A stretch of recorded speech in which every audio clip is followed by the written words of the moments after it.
Franchi, c'est un avocat d'une association italienne qui s'appelle Sindacato d'Azione del Parma.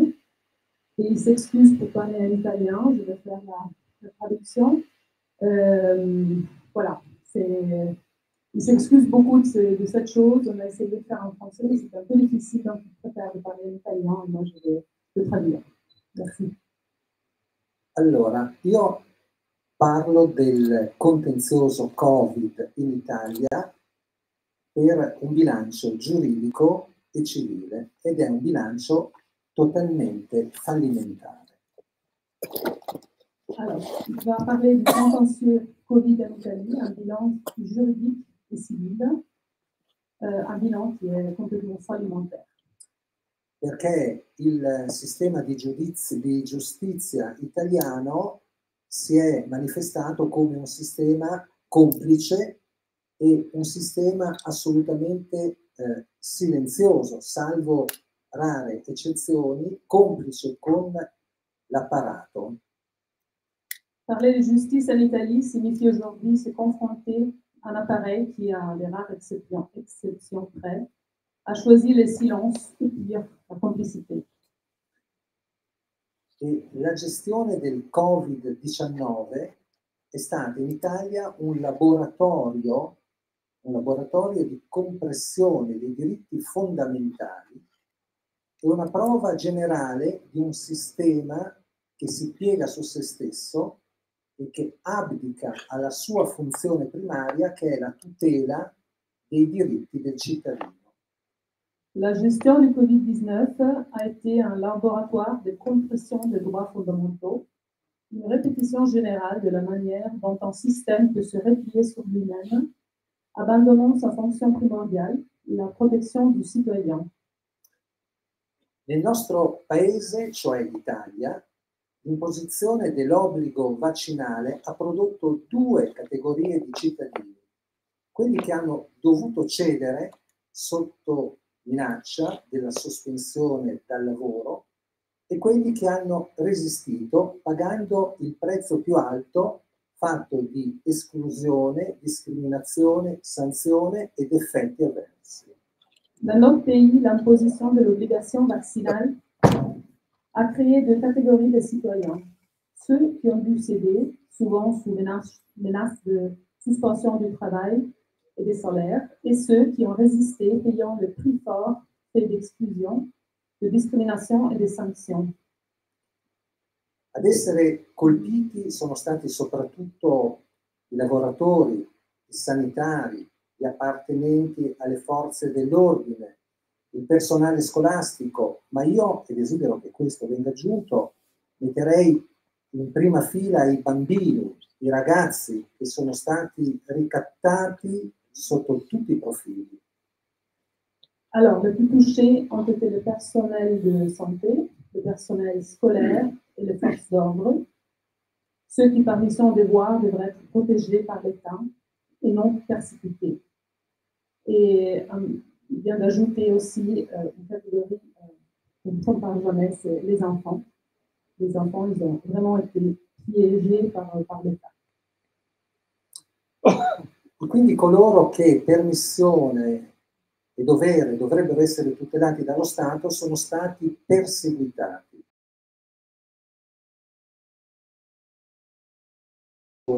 Tampone ogni 48 ore e una vessazione sanitaria ed economica.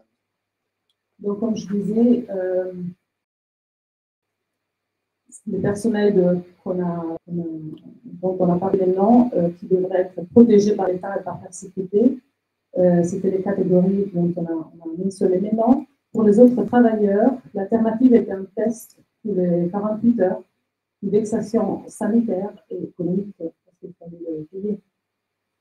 Poi c'è stato il problema degli over 50, cioè tutte le persone che hanno più di 50 anni non vaccinati, che hanno ricevuto una sanzione economica da parte dello Stato per aver esercitato il proprio diritto di libera scelta sul proprio corpo.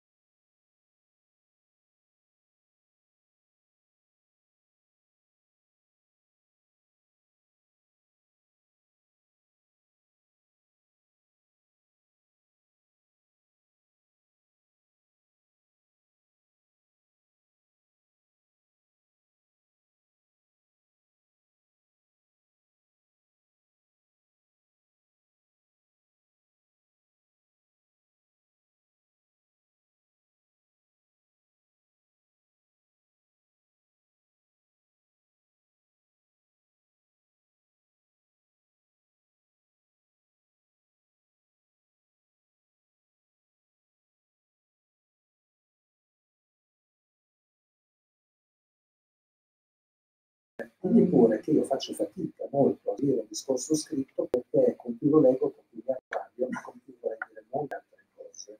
Alors, il a des difficultés à suivre ce que lui, il a écrit avant de partir, parce que le plus il le lit, et le plus il se fâche et il voudrait dire beaucoup plus de ça.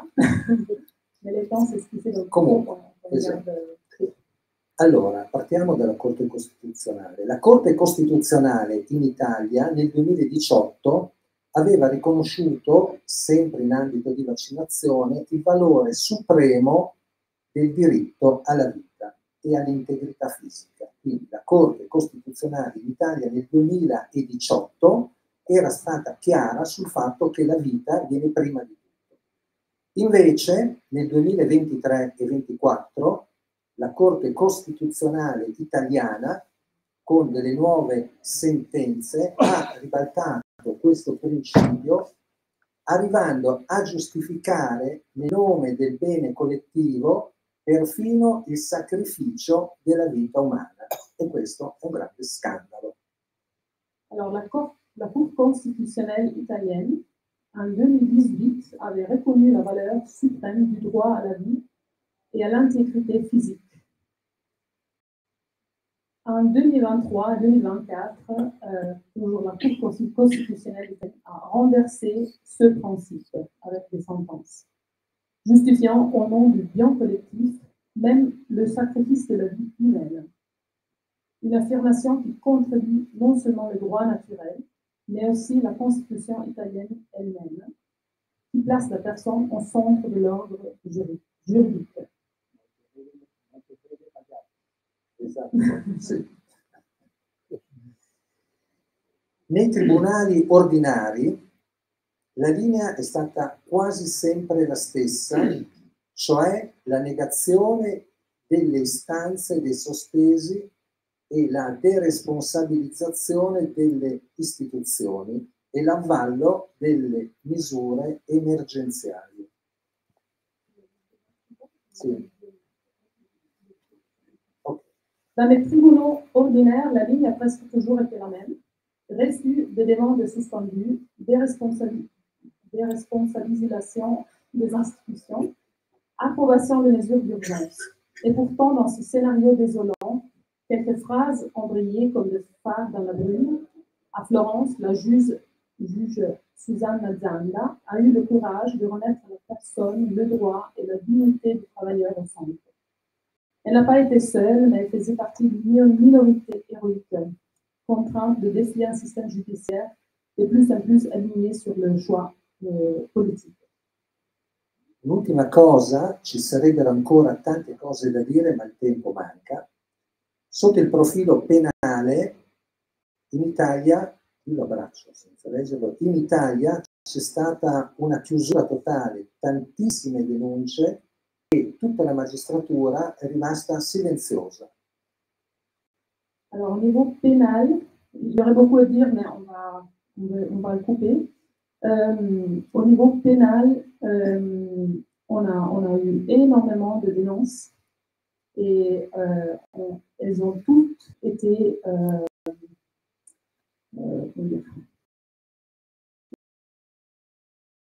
passées sous le silence. Senza stare prese in considerazione. Okay.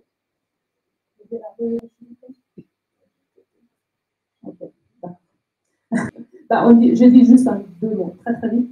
On a fondé un comité civique de contrôle pour la commission parlementaire Covid-19 que le gouvernement italien a mis en place.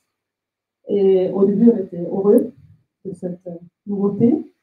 Mais un des commissaires qui a été nommé, c'est Giuseppe Conte, qui était le Premier ministre en Italie en 2020-2021. Donc, c'est lui qui a décidé effectivement les passes sanitaires et tout ça.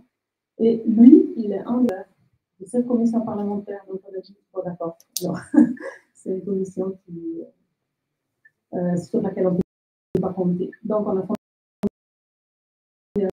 un comité de contrôle sur la commission et on vient de commencer il y a 2-3 mois. Toutes les expériences médical et juridique ensemble,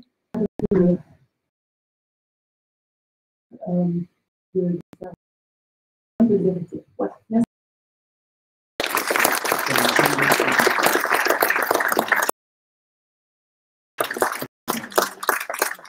Je sais de ma chair.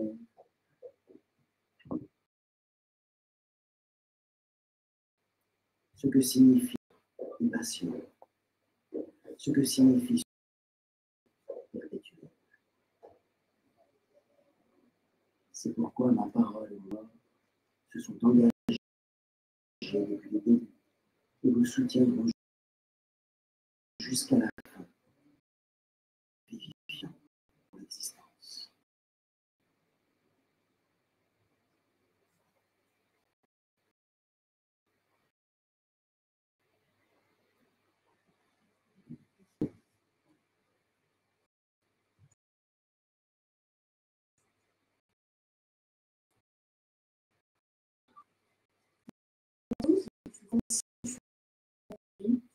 Dans ce cadre-là, je défends le victime du vaccin. Donc, mon intervention, ça va surtout pour vous présenter les qu'on peut avoir par le LONIAM. Le LONIAM, c'est l'Office national d'indemnisation des accidents. Donc, il va indemniser les personnes d'accidents médicaux, d'infections nosocomiales et d'une certaine gravité, et les personnes victimes des vaccinations obligatoires. Donc, il y a des vaccinations obligatoires et les urgences, c'est-à-dire que les personnes vaccinées contre le LONIAM, un peu temps dans la réalisation devant l'ONIAM ont des effets indésirables suite au vaccin. Pour cette procédure ONIAM, sur leurs de pièces à joindre, notamment les dates de vaccination, les numéros de lot, tout ce qui va avoir sur le plan médical, qui va décrire les effets indésirables, donc le dossier médical, les arrêts de travail. Et ce qui est bien aussi, c'est d'avoir le dossier médical avant la vaccination pour permettre d'établir qu'il n'y avait pas d'antécédent. C'est vrai qu'on n'a pas toujours, on ne va pas forcément faire un examen, surtout avant de se faire vacciner, mais j'ai le cas par exemple d'une cliente qui, quelques mois avant la vaccination, s'était fait poser une prothèse de hanche. Et dans ce cadre-là, elle a eu un bilan un petit peu complet avant l'anesthésie et on voyait que sur le plan cardiaque, elle n'avait rien. Et après la vaccination, elle a eu de multiples arrêts cardiaques. Donc, ces éléments permettent d'apporter la preuve qu'avant la vaccination, on n'avait rien. Donc, c'est bien d'avoir tout le dossier médical. Ensuite, on va donc tout envoyer à l'ONIAM. Et l'ONIAM, s'il estime que le dossier est complet, donc ça prend toujours, c'est toujours très long, va désigner un expert médical. On va avoir une expertise médicale. Et donc, c'est bien cette expertise d'être accompagné d'un avocat, d'un médecin, parce que l'ONIAM aura de son côté un avocat, des médecins, et sinon la victime se sent vraiment très seule, parce qu'on va dire tout ce qui est, dès qu'on impute un effet indésirable à une vaccination, c'est quand même loin d'être gagné. Une fois qu'il y aura l'expertise, l'expert il va évaluer tous les préjudices subis par cette victime et puis donner son avis s'il pense qu'il y avoir un lien de causalité entre l'effet indésirable qu'on impute à la vaccination et cette vaccination. Une fois qu'on a un rapport d'expertise, l'ONIAM, soit il rejette d'emblée, il ne fait pas d'offre, il considère qu'il n'y a pas de causalité, soit il va faire une offre à la victime. Les offres de l'ONIAM sont extrêmement basses et en général, on ne peut même pas négocier avec eux. On fait des courriers, ils répondent, soit ils ne répondent pas, soit c'est complètement à côté. Donc généralement, ici après les juridictions administratives, dans tous les dossiers, je n'ai jamais transigé avec l'ONIAM parce que voilà, sauf si on est. C'est vrai que la procédure administrative c'est long, mais sinon voilà, on n'a que des indemnisations qui vont être dérisoires. Dans les juridictions administratives, on peut obtenir un peu plus, même si voilà, les juridictions administratives, ce n'est pas non plus celles qui sont les plus généreuses, c'est celles qui sont compétentes qu'on pourra mettre en cause l'ONIAM. Les juridictions administratives, pour établir le lien de causalité, c'est toujours, ça va être pour la victime de rater la preuve de ce lien de causalité entre l'effet indésirable et la vaccination.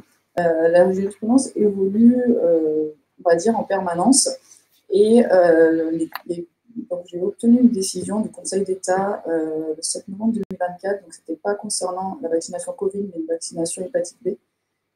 Et ce jour-là, il y a eu 3 décisions rendues et le Conseil d'État va donner un peu une ligne de conduite pour les juges, pour leur dire un petit peu comment reconnaître ce lien de causalité. Donc, on va dire, en fait, il faut que les juges raisonnent en 2 temps. D'abord, s'assurer, au vu du dernier état des connaissances scientifiques devant eux, s'il n'y a absolument aucune probabilité qu'un lien existe.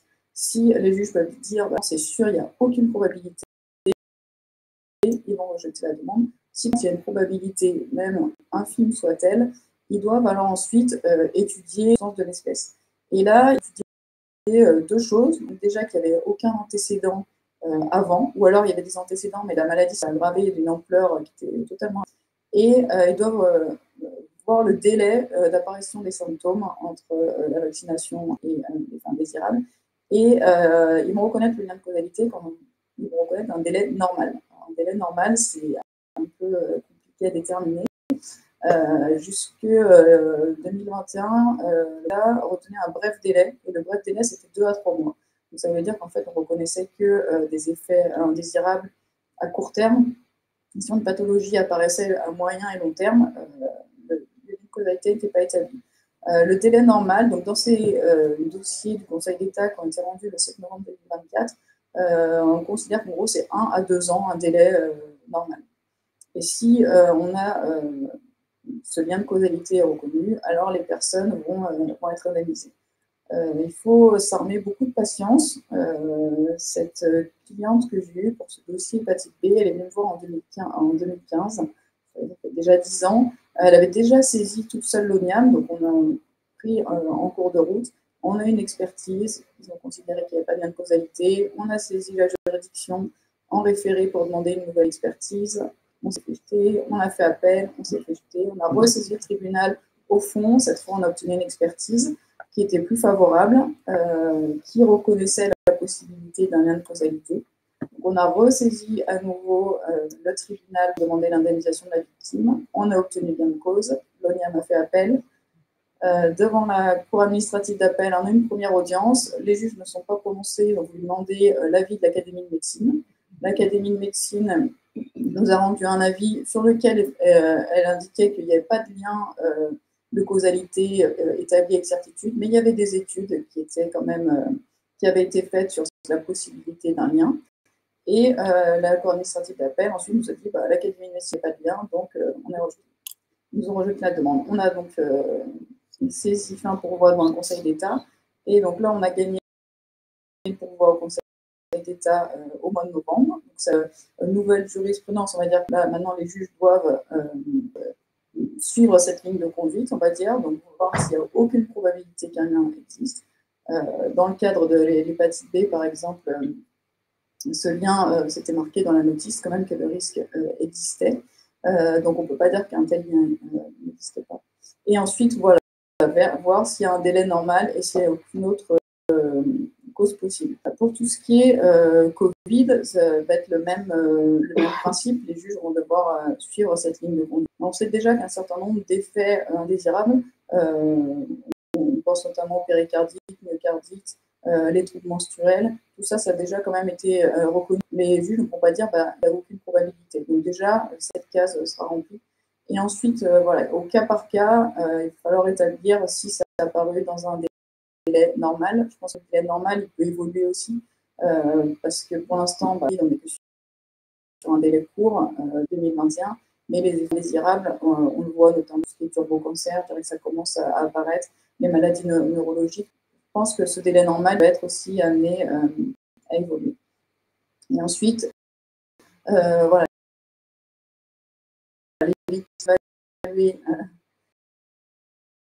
expériences de la victime intégralement, donc la replacer dans l'état dans lequel elle aurait été sans cette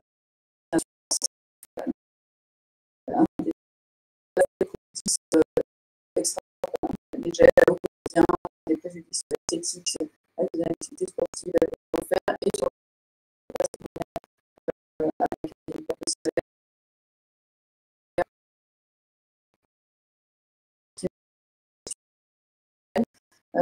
au quotidien tout ça doit être préparé, être analysé. Voilà, c'est vraiment ça.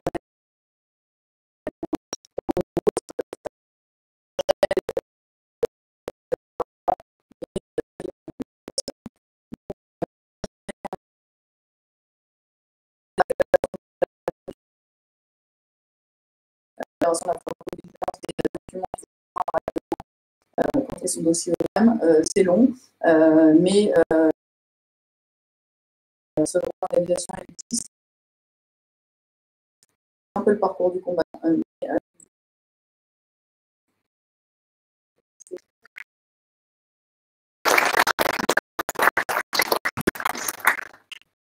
Merci Florence. Donc, moi je suis Marc Montagnier.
Voilà, ça c'est important.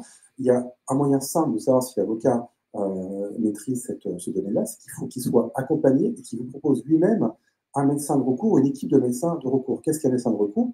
C'est un médecin qui est de votre côté et qui va vous assister lors de l'expertise.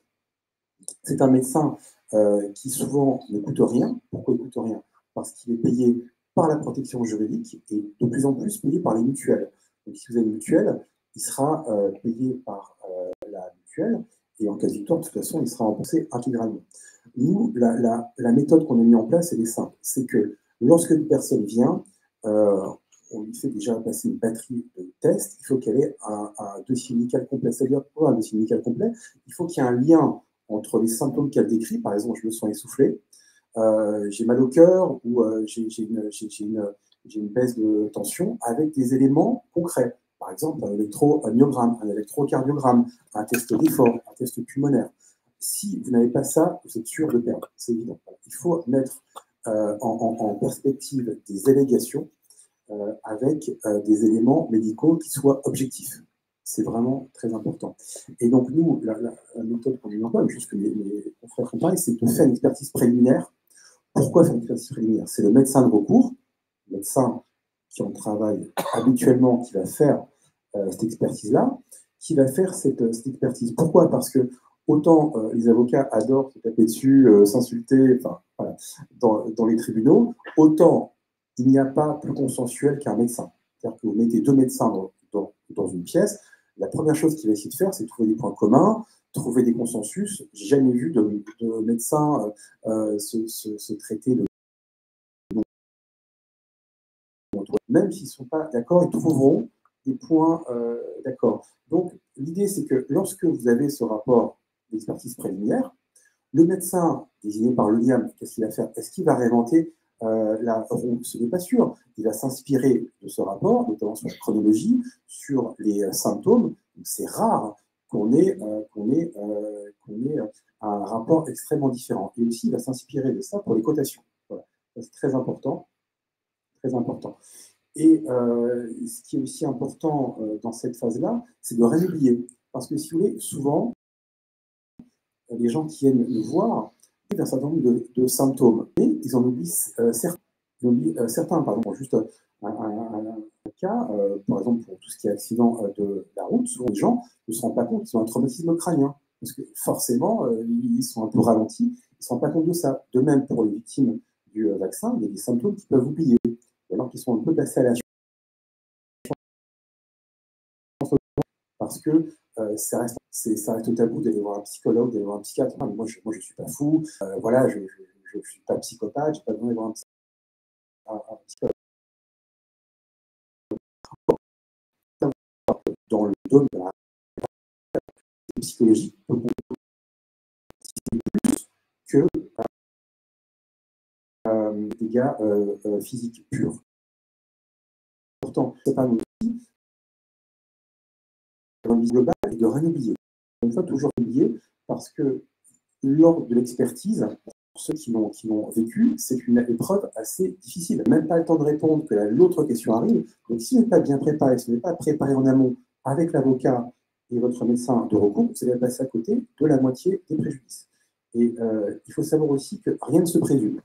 Rien ne se présume. Par exemple, j'avais une femme qui avait été extrêmement ralentie, qui avait des douleurs. Elle ne pouvait même pas elle avait des douleurs pour s'habiller, pour se déshabiller. Et puis, mais pourquoi vous ne l'avez pas dit à monsieur l'expert? Ah, mais l'expert a bien vu que j'avais du mal à me déshabiller. Non, non. L'expert est en train là de regarder si les gens s'habillent. Encore une fois, l'idée, c'est d'être exhaustif. Et parce que sinon, ce sera trop tard. Même les experts, c'est qu'ils annexent toutes les victimes à leur rapport. À l'ordinateur ou à la main, ce sera annexé et ce sera acté. Ce sera acté comme ça, il y a une l'a pas dit, ou j'ai oublié, ou il a mentionné. Ça, c'est quelque chose qui est très important. Voilà. En tout cas, le médecin de recours, il faut que l'avocat soit présent à l'expertise, très important.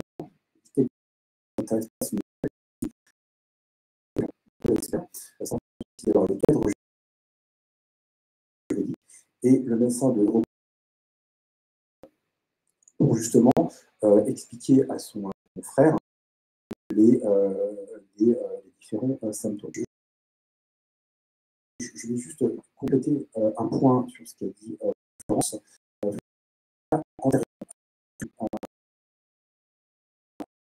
Moi, par exemple, qui est aux emplois, par exemple,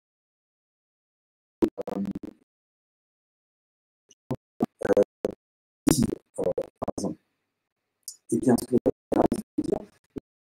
madame, vous êtes déjà en vous. Donc, ce serait de toute façon déclenché. La justice, c'est clair, dans la Cour de cassation, qui a été recopiée par le Conseil. Vous avez le droit d'indemniser parce que le vaccin déclenche sans vous, vous savez, sans indemnisation. C'est quand même important de le savoir. Et puis en plus, dernier élément, d'avoir une expertise qui soit. Vous avez tous les éléments en premier instant devant le médical.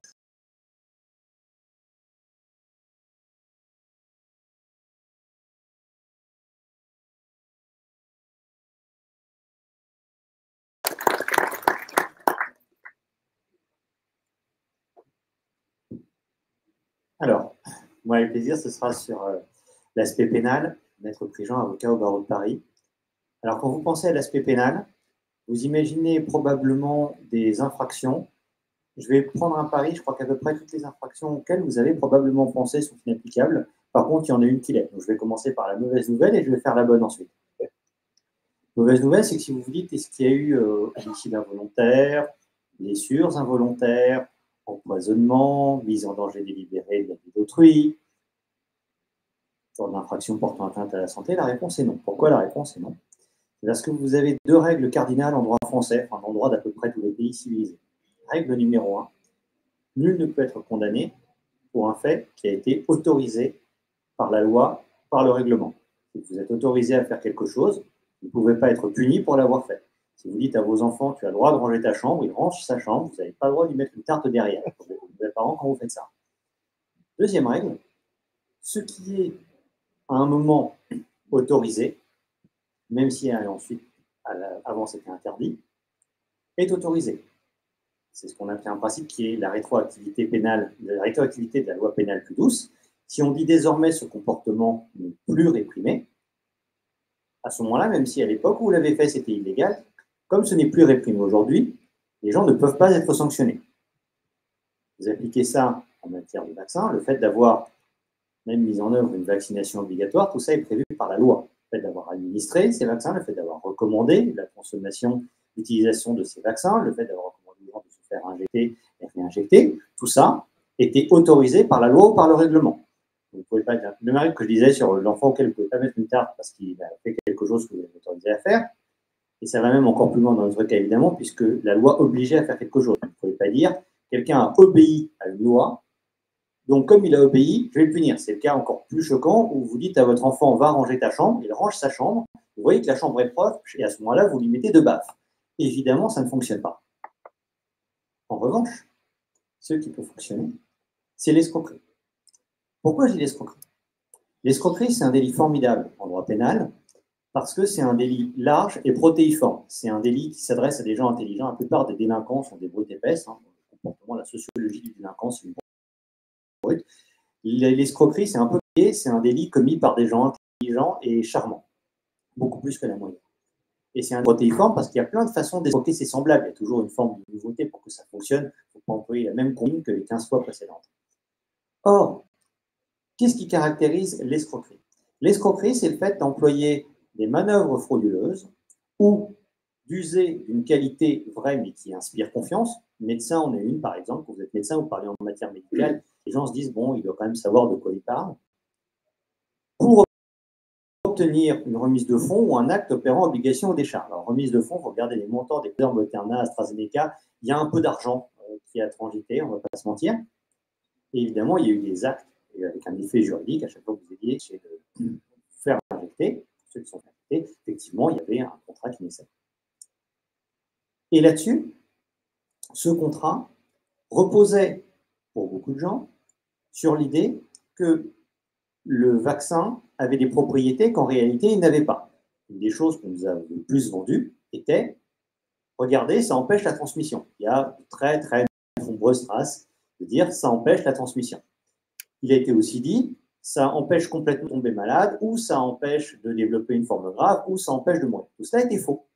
Tout cela a été faux, et les manœuvres frauduleuses ont permis d'obtenir la conclusion de contrat, alors, avec l'Union européenne ou avec l'Union européenne comme mandataire pour le nom des États, mais il y a toujours eu une conclusion d'un contrat avec un transfert de fonds, ce qui signifie que ces vaccins, en réalité, de la part des laboratoires pharmaceutiques, contrats de vaccination, les vaccins ont été vendus via une escroquerie. Alors vous dites, escroquerie, quand même, c'est beaucoup moins grave que ce qui s'est passé réellement, il y a des vies qui ont été détruites, et ainsi de suite. Je vais vous faire la réponse du bonhomme qui a fait tomber Al Capone pendant la prohibition. Al Capone, on regarde un petit peu, le type a un pédigré assez brutal, mais la raison pour laquelle il a été condamné, c'est la fraude fiscale. Il est allé en prison pour fraude fiscale. Parce qu'il y avait un bonhomme qui a fait tomber Al Capone, avait un très bon juriste avec lui qui lui a dit pour le reste, on ne peut pas le caractériser, on ne peut pas le prouver, c'est prescrit, ainsi de suite. Par contre, l'important, c'est que ça marche. Moi, je dis souvent, il n'y a pas de petits moyens, il y a que des moyens efficaces. C'est la question de savoir si vous voulez gagner ou si vous voulez faire un témoignage. Si vous voulez vous gagner, Le délit qui fonctionne, c'est l'escroquerie, et avec des conséquences qui peuvent être assez graves. Parce que l'escroquerie en bande organisée, c'est 7 ans de prison, 750 000 € d'amende par personne, mais surtout, après, alors c'est pas vous qui allez en profiter, du moins pas directement, c'est la restitution des montants qui ont été versés indûment. Donc, par exemple, un État dire, mais attendez, moi je vous ai acheté pour 7 milliards d'euros de produits, c'est indexé sur l'inflation en plus, les indemnités, c'est sympa. Donc je vous ai acheté pour 7 milliards d'euros de produits, mais après une escroquerie. Donc il faudrait peut-être penser à rendre l'argent, en fait. Et 7 milliards, il va falloir les rendre. Après, la réalité, si vous faites le montant, il y a beaucoup plus que 7 milliards. Tous les dégâts qui ont pu être causés à des gens, même si ce n'est pas une appropriation frauduleuse, tous les dégâts qui ont pu être causés à des gens, c'est des dégâts qui ont pu être causés par une escroquerie. L'indemnité, c'est au laboratoire de payer. On se pose beaucoup la question de savoir que faire, à côté des laboratoires qui sont des personnes morales, des sociétés commerciales donc qui peuvent être condamnées, que faire, et c'est le cas par exemple de l'action du syndicat Liberté Santé contre les médecins de plateau qui racontaient n'importe quoi, ben, il y a deux hypothèses. Première hypothèse, c'est que le type est ce qu'on appelle un tiers de bonne foi. Donc c'est un abruti qui marche dans la combine. C'est classique en matière d'escroquerie. Trouver un type un peu neuneux pour pouvoir donner du crédit à vos mensonges. Si en plus il a une qualité qui par nature inspire confiance, comme par exemple médecin ou pharmacien, c'est tant mieux, c'est un bonus. Donc là, le bonhomme, effectivement, a juste à dire, bon, bah, il se trouve que j'étais un abruti, j'ai raconté n'importe quoi, j'étais idiot utile. Bon, vous passez quand même pour le roi des imbéciles quand même quand vous avez réduit à ce genre de défense. Ou alors, si vous étiez un temps soit peu conscient des choses, parce que, après, forcément, assumer que vous êtes un abruti, ou alors vous n'arrivez pas à démontrer que vous êtes un abruti, quand vous avez fait de nombreuses études et que vous êtes professeur de médecine, on peut se dire, tu nous dis que tu es débile, Bruno, par exemple, mais est-ce que tu es vraiment aussi bête que tu le prétends? C'est pas évident. Donc, là-dessus, vous devenez un facilitateur. Alors, un facilitateur, en droit pénal, c'est un petit nom, ça s'appelle le complice. Donc, le complice, lui, est puni comme l'auteur principal. Mais à ce moment-là, même chose, 7 ans de prison, 750 000 € d'amende. Alors, les gens se disent parfois 7 ans de prison, c'est pas drôle, mais c'est pas forcément à la hauteur de ce qu'on a subi et des dommages qui ont été causés. Oui et non.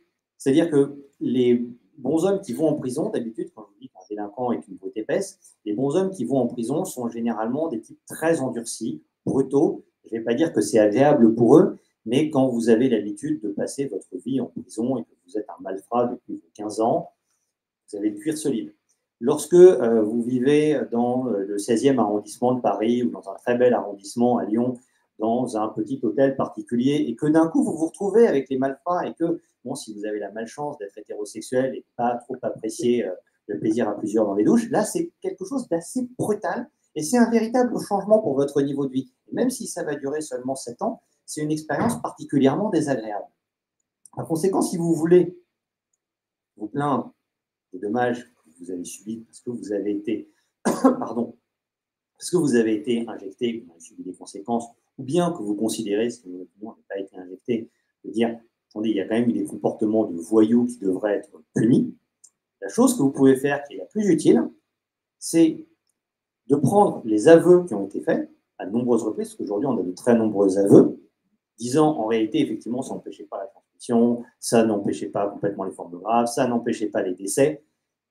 C'est pas un hasard, dans les documents qui sont vraiment sérieux, donc pas les sornettes qu'on raconte sur BFM, dans les documents boursiers qui sont publiés, par exemple, aux États-Unis, il n'était pas du tout dit que ça empêchait la transmission. Les bons hommes vous disaient, bon, peut-être, on n'est pas sûr, mais enfin bon, là, comme c'est vraiment de l'argent et que c'est l'équivalent de l'autorité des marchés financiers américains, on ne va pas raconter n'importe quoi comme on est en train de parler aux citoyens français, soyons sérieux.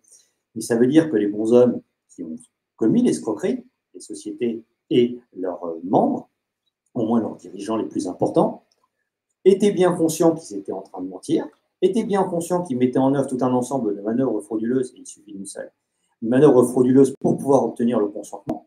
Par conséquent, la sanction qui s'applique à eux, c'est l'escroquerie en bande organisée. Et là-dessus, alors vous allez me dire, il nous a parlé 10 minutes d'un cours de droit, on était quand même venu pour autre chose, je suis désolé, on ne peut pas se refaire. Mais là-dessus, on rejoint le bon sens. C'est-à-dire que quand vous voulez regarder au sens moral avant de regarder un code pénal, vous dites, en fait, la réalité, c'est qu'on est tombé sur des escrocs qui nous ont trompés pour pouvoir obtenir notre consentement.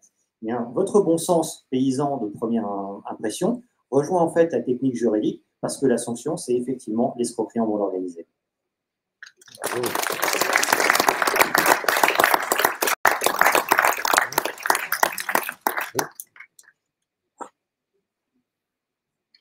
Bonjour à tous et à toutes. Je me présente, je m'appelle Sonia, je représente l'association Verity France.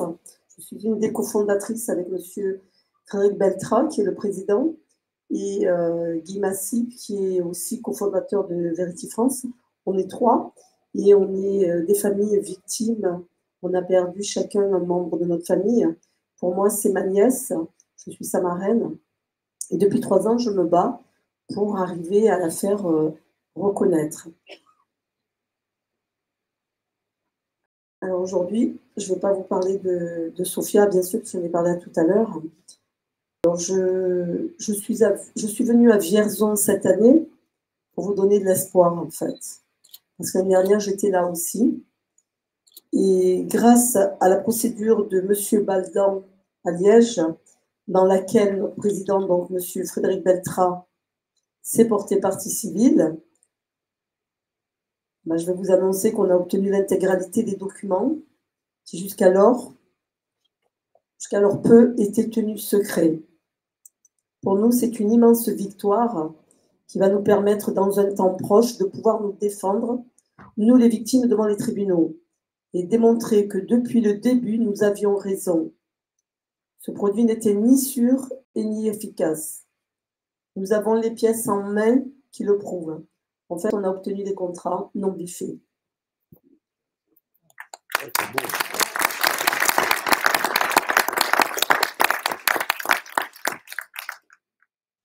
Alors, pour la nouvelle, c'est que nous sommes en train d'étudier la forme la plus adéquate pour les communiquer à l'ensemble des victimes ainsi qu'aux médias pour que la clarté soit faite autour de ces injections. Les différents dommages que nous avons subis et que nous subissons encore à ce jour nous ont permis de nous unir et de créer un mouvement puissant qui nous permettra d'obtenir justice et vérité. Il faut qu'on continue à se battre contre les personnes qui ont joué avec notre santé, nos emplois et nos vies. Ils sont puissants, eux, mais nous le devenons chaque jour, un peu plus. Nous arriverons par le travail de chaque jour à faire tomber ce mur d'injustice. Parce qu'aujourd'hui, comme a dit Maître, à côté de moi, on s'est moqué de nous. Donc voilà. Alors aujourd'hui, M. Baldan devait être là avec moi. Je ne sais pas pourquoi il n'est pas là. Peut-être qu'il a été retenu ailleurs. Il devait venir aussi M. Doyer. Marc Doyer devait être là. Il est retenu à l'étranger. Il ne pouvait pas venir aussi. Donc je me retrouve toute seule à vous apporter cette nouvelle. Voilà. Croyez en vous, croyez en nous. La Société Verity France, on était l'année dernière. On vous a dit qu'on se battra contre ces institutions. Il est vrai qu'on a affaire à un gros mur devant nous, mais on est content parce qu'on a déjà une satisfaction, c'est qu'on a les contrats en main, non biffés. Voilà, c'est tout ce que je peux vous dire là-dessus.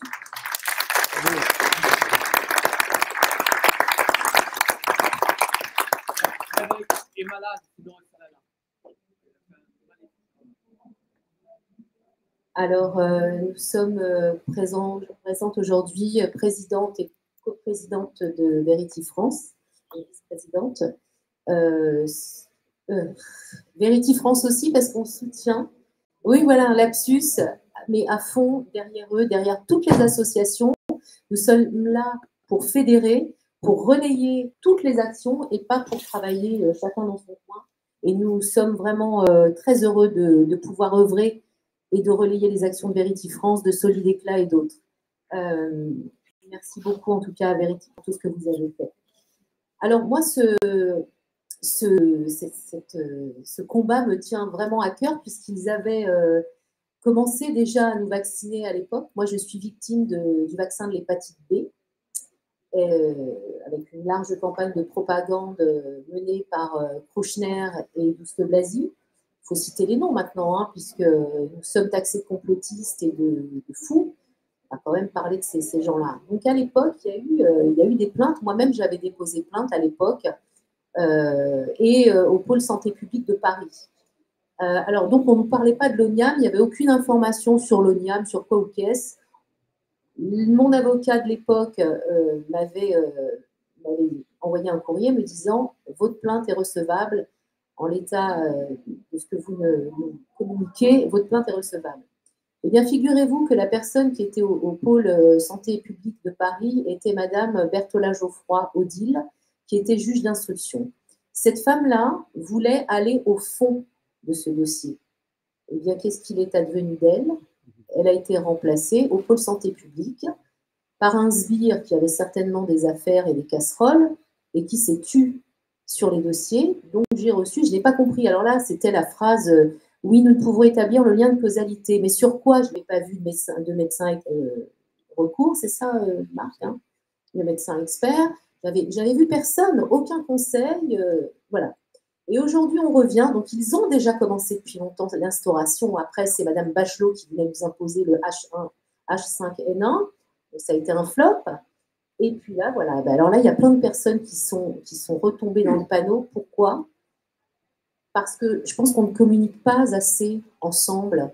Et il faut vraiment, vraiment, il est très important d'apprendre et de passer le relais à nos enfants, à nos petits-enfants, passer le relais et de dire voilà ce qui s'est passé. Il y a un devoir de mémoire sur tout ce qui a été fait autour de la santé des personnes et tout le mal qu'on nous a fait, parce que là, il s'agit quand même de génocide, il s'agit de personnes qui vont vivre à vie avec des effets secondaires.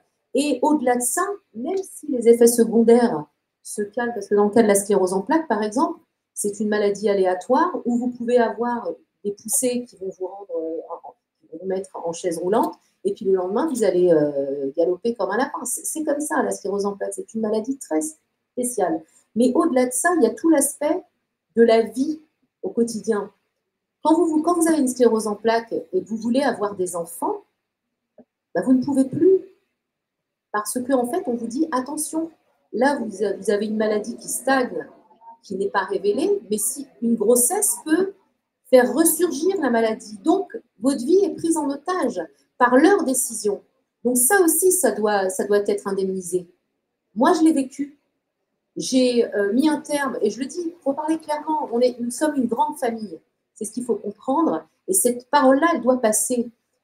Je n'ai pas honte de dire ce que j'ai vécu. J'ai voulu avoir des enfants avec une personne. J'en avais déjà 2. Bon, je raconte ma vie, mais c'est ce que l'on vit. Et c'est ce que plein d'autres vivront avec cette maladie, par exemple, sclérose en plaques. Et j'ai dit non.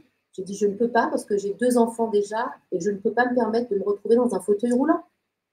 Eh bien, nous nous sommes quittés en pleurant parce que cette personne n'avait pas d'enfant et que je ne pouvais pas lui en donner parce que je risquais de me retrouver dans un fauteuil roulant. Voilà ce que sont les conséquences de leur décision. Et ces gens-là doivent payer. Il y a eu Nuremberg, déjà. Il y en aura peut-être un deuxième. Et nous l'espérons avec ce qui se passe au niveau géopolitique, avec l'arrivée de monsieur... déjà, on ne rend pas compte. Donc voilà, il faut vraiment... Et puis, là, il y a aussi les effets secondaires qui sont avérés, mais il y a des gens qui sont empoisonnés. Il y a eu tromperie aggravée, empoisonnement, non-consentement éclairé, puisqu'il n'y avait pas de notice. Quand un médecin me dit « Ah oui, mais vous savez, le Doliprane est tout aussi dangereux. » Oui, mais le Doliprane, on ne m'a pas enlevé chez moi, on ne m'a pas privé de vie sociale pour que je le prenne. On a mis une pression telle que les gens ont couru à cela. Et il n'y avait pas de notice. On n'a présenté aucune notice. Alors, où est le consentement éclairé? Est-ce que les gens dans les vaccinodromes ont lu une notice? Non, elle était sur les mesvaccins.net, fallait-il savoir, dans la pression qui était mise, où la trouver.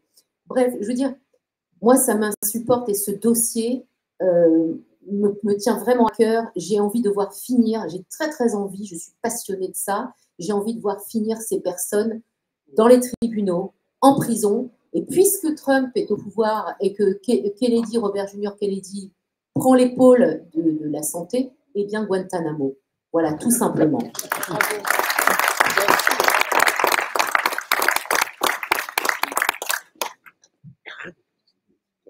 Je voulais rajouter, nous sommes partenaires du CSAPE. Vous pouvez trouver sur Internet www.csape.international.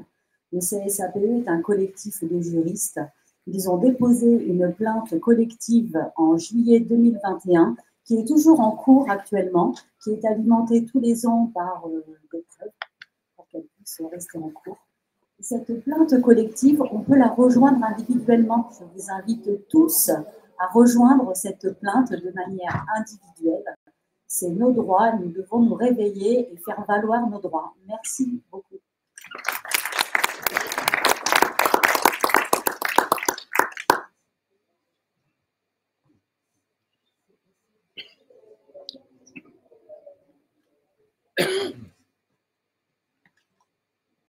Merci beaucoup. Bonjour à tous. Est-ce que vous sentez ce vent, ce vent d'outre-Atlantique qui vient, vous avez compris, l'image. Voilà, la vraie question, je vais vous retracer une discussion que j'ai eue hier avec un de mes confrères, un des rares confrères du barreau de Montpellier qui m'a soutenu lorsque j'ai commencé à me dire qu'il se passait quelque chose d'anormal au regard des libertés fondamentales et de la crise sanitaire. Comme il est poussé, le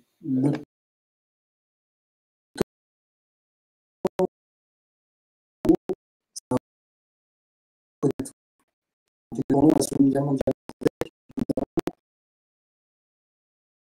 Barbie, c'est pas intervenu dans les années 40, ni dans les années 50, ni dans les années 80. Alors, c'était une autre époque, ils n'avaient pas X, c'est peut-être la raison pour laquelle d'ailleurs ils veulent le fermer, c'est parce que ça va très très vite, l'information. Aujourd'hui, celui qui veut être informé peut être informé. Quand on parle effectivement d'indemnisation, d'effets secondaires, il y a plusieurs éléments psychologiques qui entrent en compte. On a évoqué beaucoup d'éléments juridiques, on va compléter avec ça parce que je pense que ça serait une bonne conclusion. Le premier point, c'est beaucoup de victimes d'effets secondaires ne font pas le lien avec la vaccination. Ne le font pas parce qu'ils ne le peuvent pas. Ne le peuvent pas parce qu'ils sont sous l'effet de la propagande et que ça voudrait dire aussi qu'ils se sont fait avoir. Et c'est dur de considérer qu'on s'est fait avoir. Il y a énormément de personnes que vous connaissez autour de vous qui ont fait des effets secondaires et qui ne les ont jamais fait remonter. Parce que nous sommes dans une pharmacovigilance passive, c'est-à-dire qui repose sur les déclarations spontanées des victimes. Donc le premier point, c'est d'arriver à passer cette bascule psychologique dans laquelle les victimes sont coincées.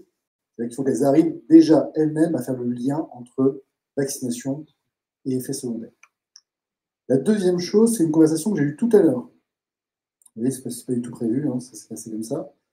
Et donc j'ai discuté avec une dame adorable qui était victime d'effets secondaires et qui me dit « Je ne veux pas me retourner contre l'ONIAM, contre l'État, parce qu'en fait, ça signifierait, ce serait encore l'État, nous, qui serait amené à m'indemniser. » Donc je lui ai dit que, effectivement, le côté soignant allait vraiment beaucoup trop loin. Il fallait à un moment donné aussi penser pour soi-même. Charité bien ordonnée commence toujours par soi-même. Et je lui ai dit, si vous voulez mener effectivement une guerre contre les laboratoires, faites-vous déjà indemniser. Et comme ça, vous aurez les ressources pour pouvoir effectivement mener ce combat contre l'industrie pharmaceutique. Donc, je pense qu'il ne faut pas culpabiliser lorsque vous êtes victime d'un effet secondaire pour vous faire indemniser. On parle de 3 000 milliards de dettes, pas quelques centaines de milliers d'euros, voire de millions d'euros, parce que j'ai deux décisions dont je vais vous parler. On verra que l'indemnisation peut être quand même assez intéressante. Et c'est clairement pas ça qui va mettre en faillite et en banqueroute la France. D'accord ? C'est plutôt, effectivement, les désidérata de nos hommes politiques, et notamment le dernier fauteuil de Gérard Larcher, à 42 000 euros. J'espère que vous êtes content de payer les impôts. Concernant les effets secondaires, il y a quelque chose de très intéressant. Est-ce que vous l'avez vu passer ? Tribunal administratif de Montpellier, le 9 décembre, qui reconnaît pour la première fois en France un effet secondaire imputable à la vaccination contre la Covid-19. Est-ce que vous l'avez vu ? Vous en avez entendu parler ? Super. Donc c'est un premier pas vers le droit à indemnisation des victimes. Ça veut dire quoi ? C'est-à-dire que le vaccin n'était pas sûr, ça veut dire que le vaccin n'était pas efficace, et ça veut dire qu'il est possible d'obtenir une indemnisation, une réparation. Alors, côté moins bon, c'est qu'elle a touché seulement 63 000 euros dans cette affaire. Évidemment, quand votre vie est détruite, 63 000 euros, ça ne correspond vraiment pas à ce à quoi elle pourrait prétendre. Et d'ailleurs, c'est une des raisons pour laquelle probablement cette personne va faire appel. Ce n'est pas une de mes clientes, mais en tout cas, c'est intéressant de voir qu'il y a quand même des magistrats qui sont ouverts à l'indemnisation. Et donc, il faut vraiment faire sauter les verrous mentaux qui sont en fait des blocages. La deuxième décision, c'est une décision très intéressante sur laquelle je suis en train de travailler en ce moment, qui est une décision du tribunal administratif de Lille, qui a été rendue en avril 2024. Pareil, c'est très récent. Vous n'en avez probablement pas entendu parler parce que ce n'est pas en lien avec la Covid-19, c'est en lien avec la vaccination H1N1, il y a donc 10 ans. 10 ans de ça, donc parcours du combattant, évidemment, on en a parlé tout à l'heure, mais pour autant, ici, indemnisation, 1 200 000 euros. Ok, c'est pas beaucoup, elle demandait 2,4 millions. Mais quand même, 1 200 000 euros, c'est ce qui se passe quand on replace véritablement une personne dans la situation qui aurait été la sienne. Elle ne s'est pas enrichie, cette personne. Elle a simplement été réparée. Et c'est ce type d'indemnisation dont on est en train de parler. C'est loin des 3 000 milliards, mais on ne parle pas de 10 000 euros. Donc évidemment, le droit des victimes à être indemnisées, il a un côté réparateur, et on peut considérer peut-être, pour certains, qu'il serait un intérêt égoïste. Et moi, j'y vois derrière ces recours indemnitaires pour les victimes également une justice. Une justice, pourquoi? Parce que lorsque les laboratoires pharmaceutiques se diront que, véritablement, il n'est pas possible de faire du fric en France, en raison notamment du caractère extrêmement procédurier des Français, je peux vous assurer que ce type de crise sanitaire sera beaucoup moins facile à mener et que probablement à l'avenir, notamment pour nos enfants, parce qu'on en a parlé très rapidement, notre confrère italien en a parlé très rapidement, mais effectivement, ils ont énormément souffert et ce sont des générations qui seront peut-être beaucoup plus dociles et beaucoup plus en phase à se soumettre compte tenu du port du masque qu'ils ont subi pendant des jours entiers et des heures entières lorsqu'ils étaient dans les établissements scolaires. Moi, je pense que lorsqu'on fait effectivement ces recours, il y a aussi un caractère collectif parce que le message qui passe, c'est on ne se laissera pas faire et si jamais vous voulez recommencer, il vous en coûtera. Voilà, je vous remercie.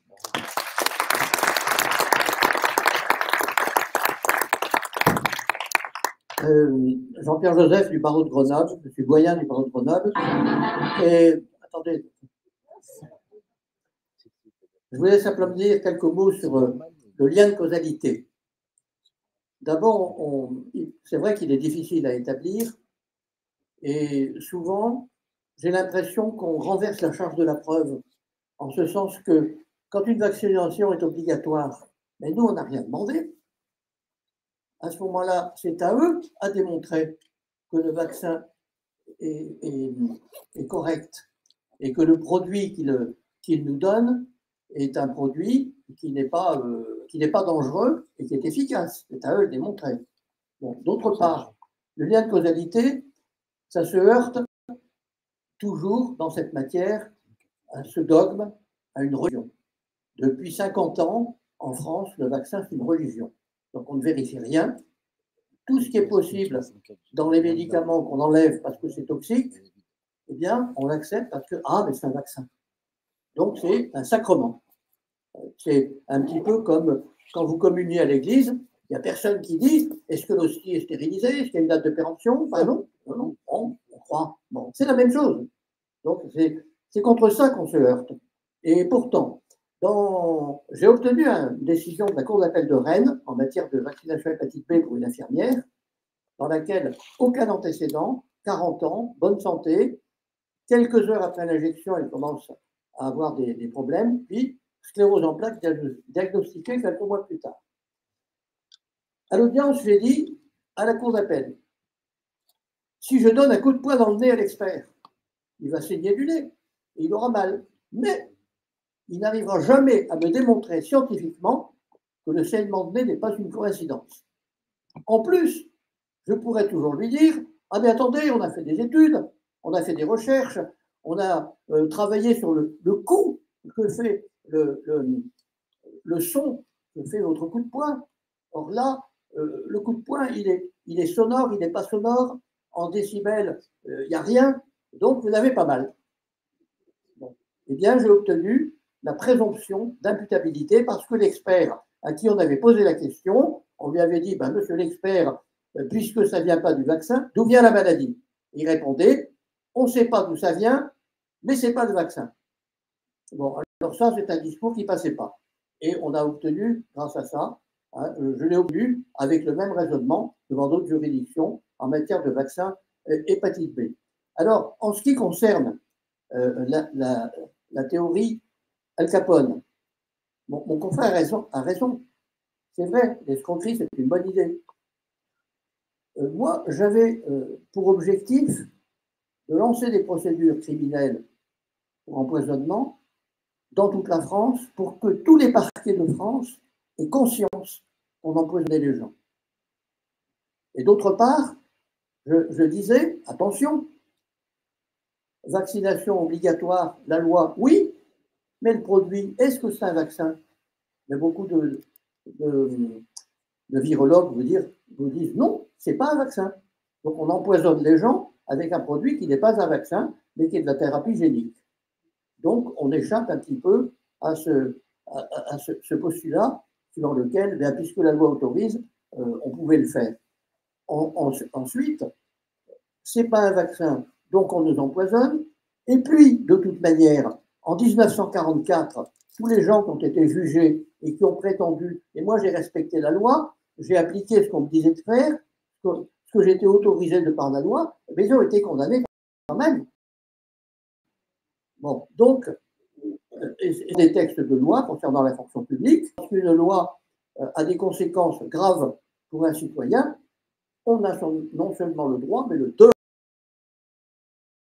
devoir de ne pas la respecter. Alors c'est en vertu de tous ces éléments que j'ai dit aux gens, ben, on y va, on dépose des plaintes pour empoisonnement et tentative d'empoisonnement. Voilà. Alors effectivement, c'est vrai, c'était plus facile d'aller sur le plan de la tromperie ou l'escroquerie, c'est vrai. Mais j'en parlais aux victimes ou aux gens qu'on avait tenté d'empoisonner par tout ce baratin. On veut aller aux criminels parce qu'on veut que l'opinion sache qu'on a tenté de nous empoisonner et qu'on a empoisonné des milliers de personnes. Vous ne savez peut-être pas, mais dès les premiers mois de la vaccination, les premiers rapports de l'ANSM, l'Agence nationale de sécurité, faisaient état de 20 000 déclarations d'effets indésirables, dont 25% graves. Aujourd'hui, on en est à plus de 200 000 déclarations qui ne représentent à peine que 10% de la réalité. Vous vous rendez compte du nombre de victimes qu'on a fait avec ce vaccin. Voilà un petit peu, grosso modo, ce débat qui est loin d'être terminé, qui va continuer. Et vous avez bien compris que c'est un débat mondial, une escroquerie mondiale en bande organisée.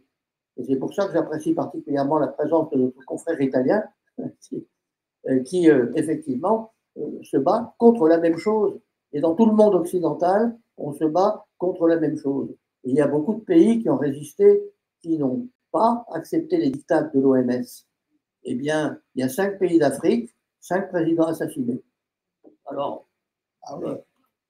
je ne dis rien, mais ce sont des faits. Les faits, ils sont là.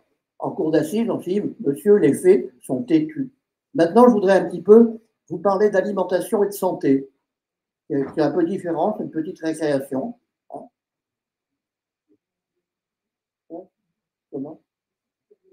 Oui. Alors, la technique cherche un petit peu.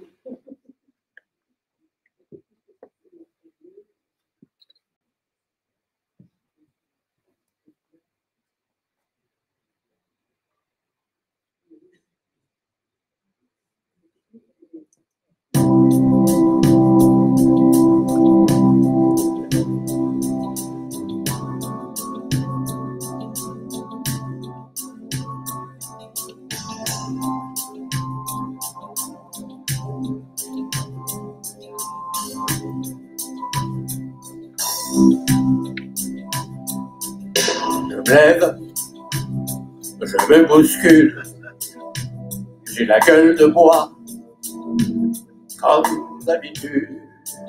Je me rase, je m'arrache les pustules, je dégueule 2-3 fois, comme d'habitude. J'attrape dans des faisceaux fluor qui décapent vraiment fort. Comme d'habitude, j'ai le nez qui coule, c'est visqueux comme une boule. Comme d'habitude, je suis comblé, j'ai mes comprimés pour ne plus fumer. Comme d'habitude, je bois du Coca Light et de l'eau pleine de nitrate. Et partout ça me gratte, comme d'habitude. J'ai le ventre bien rond, je suis rempli de boutons. Je me pose pas de questions, comme d'habitude. J'évite de cracher, pour pas trouver le plancher, comme d'habitude. Comme d'habitude, au McDo ce soir, il y aura des frites et du coca à boire et du poulet au goût de carton. Pas de problème pour la digestion. J'égueulerai tout devant la maison,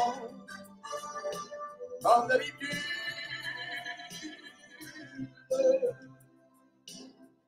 J'appelle petit ami quand dans son lit, comme d'habitude. Eh mais mon poussin, est-ce que ce matin, est-ce que tu vas bien? Hein? Eh oui, j'ai pris notamment pour l'aménagement. Comme d'habitude, j'ai pris des serviettes pour mes pertes vertes. Comme d'habitude. Comme d'habitude, ce soir la télé nous donnera des conseils de santé. Il n'y a pas de problème pour la viande et la crème, et les hormones, et les OGM. Très très bien, tous les voïs nous prennent, comme d'habitude. D'habitude, ce soir la télé nous donnera des conseils de santé. Il n'y a pas de problème pour la viande et la crème, comme d'habitude.